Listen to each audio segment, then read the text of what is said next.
நிலை 7 படிக்கிறேன்.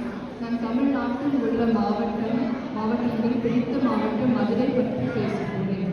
மதுரையில் ஜல்லிக்கட்டு பற்றி பகிர்ந்து கொள்கிறேன். ஜல்லி என்றால் காசு, கட்டு என்றால் மூட்டை. இதுவே ஜல்லிக்கட்டு என்பதாகும். வாடிவாசல் என்று வழியாக காலை விடப்படும். துள்ளி கொண்டு வரும் காலையை வீரர்கள் அதற்கு முயற்சி செய்வார்கள். ஆண்டுதோறும் ஜனவரி 3ஆம் நாள் தமிழ் மாதமான தைப்பொங்கல் அன்று கொண்டாடப்படும். சங்க காலத்தில் ஜல்லிக்கட்டு உருவானது. இது ஏறுதழுவுடன் சொல்வார்கள். ஜல்லிக்கட்டுக்கு தடை விதிக்க முயற்சி செய்யப்பட சில தடை செய்யப்பட்டது. இப்பொழுது மீண்டும் தடை பெறுகிறது.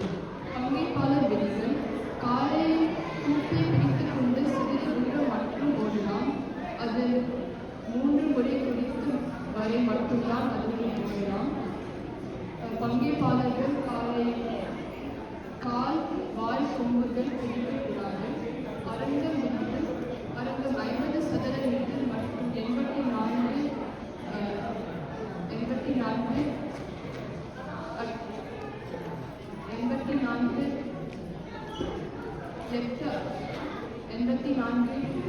இருட்டை கொண்டதாக இருக்கணும்.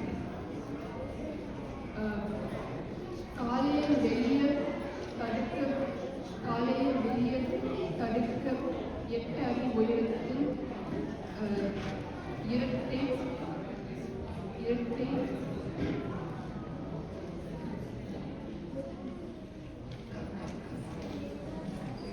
இரட்டை கொண்டதாக இருக்கணும்.